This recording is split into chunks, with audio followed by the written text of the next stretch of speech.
Kita masuk pada pembahasan yang selanjutnya, yaitu mengenai ciri-ciri, sifat, dan struktur dasar algoritma. Kita bahas terlebih dahulu tentang ciri-ciri algoritma. Tidak semua langkah penyelesaian masalah yang logis itu dapat disebut sebagai algoritma. Menurut Donald Knuth, paling tidak algoritma itu mempunyai 5 ciri penting.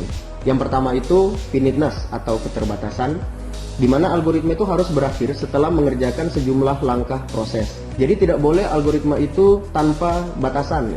Jadi dia harus dalam bentuk keterbatasan. Yang kedua, definiteness atau kepastian, di mana setiap langkah harus didefinisikan secara tepat dan tidak berarti ganda atau ambigu. Yang ketiga, dia harus memiliki input, ya, di mana algoritma itu paling tidak memiliki 0 atau lebih data masukan. Yang keempat, output atau keluaran, di mana algoritma juga harus memiliki 0 atau lebih hasil keluaran. Yang terakhir, effectiveness atau efektivitas, di mana algoritma itu harus efektif, langkah-langkah algoritma itu dikerjakan dalam waktu yang wajar.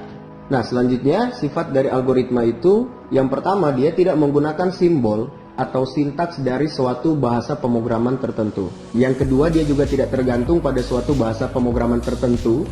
Yang ketiga, notasi-notasinya dapat digunakan untuk seluruh bahasa manapun. Dan yang keempat, algoritma dapat digunakan untuk merepresentasikan suatu urutan kejadian secara logis dan dapat diterapkan di semua kejadian sehari-hari. Kita masuk pada pembahasan yang selanjutnya, yaitu struktur dasar algoritma. Yang pertama ada yang namanya runtunan atau sequence. Nah, sebuah runtunan ini terdiri dari satu atau lebih instruksi, di mana setiap instruksi itu dikerjakan secara berurutan sesuai dengan urutan penulisannya.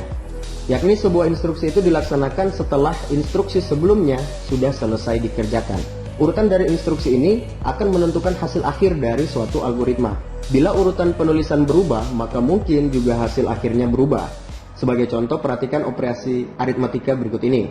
Dalam kurung 4 tambah 3 dikalikan 7 sama dengan 49. Tetapi bila urutan aksinya kita ubah, maka hasil keluarannya akan berbeda.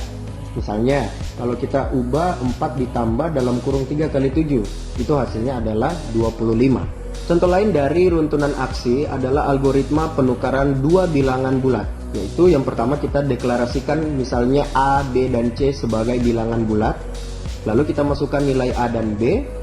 Yang ketiga kita masukkan nilai A ke dalam C, yang keempat kita masukkan nilai B ke dalam A, dan yang kelima kita masukkan nilai C ke dalam B. Jadi seperti itulah contoh dari struktur dasar runtunan atau sequence. Kita masuk pada struktur dasar yang selanjutnya, yaitu pemilihan atau selection. Kadangkala terdapat suatu kejadian yang baru akan dikerjakan jika suatu kondisi tertentu telah terpenuhi. Pemilihan yaitu instruksi yang dikerjakan dengan kondisi tertentu, di mana kondisi ini adalah persyaratan yang dapat bernilai benar atau salah. Jadi satu atau beberapa instruksi hanya akan dilaksanakan apabila kondisi bernilai benar. Sebaliknya, apabila salah maka instruksi tidak akan dilaksanakan. Sebagai contoh kasus pemilihan atau selection adalah dalam penentuan bilangan genap atau ganjil seperti berikut ini. Yang pertama, masukkan bilangan sebagai sebuah bilangan bulat. Yang kedua, bagi bilangan dengan angka 2, simpan nilai sisa pembagian dalam variabel sisa. Yang ketiga, jika nilai sisa sama dengan 0, maka kerjakan langkah keempat. Langkah keempat itu adalah tampilkan kata genap ke layar komputer. Yang kelima, jika nilai sisa tidak sama dengan 0, maka kerjakan langkah 6. Di mana langkah 6 ini adalah perintah untuk menampilkan kata ganjil ke dalam layar. Ketujuh, selesai. Jadi di sini apabila salah satu kondisi sudah terpenuhi, maka akan dijalankan instruksi sesuai dengan kondisi tersebut. Struktur dasar yang selanjutnya yaitu pengulangan atau repetition. Nah, pengulangan ini merupakan kegiatan mengerjakan sebuah atau sejumlah aksi yang sama sebanyak jumlah yang ditentukan atau sesuai dengan kondisi yang diinginkan. Beberapa statement pengulangan di bahasa pemrograman yaitu for, while, do while, repeat until, for down to do, for to do, dan lain-lain. Sebagai contoh adalah menampilkan huruf tertentu sebanyak n kali ke layar sebagai berikut. Yang pertama, deklarasikan variabel huruf untuk menyimpan karakter yang akan ditampilkan. Kedua, deklarasikan variabel n untuk menyimpan banyaknya perulangan.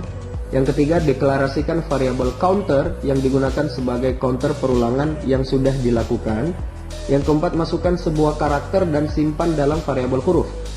Kelima, masukkan banyaknya perulangan yang diinginkan dan simpan dalam variabel n. Yang keenam, set nilai counter dengan 0. 7. Tampilkan huruf ke layar.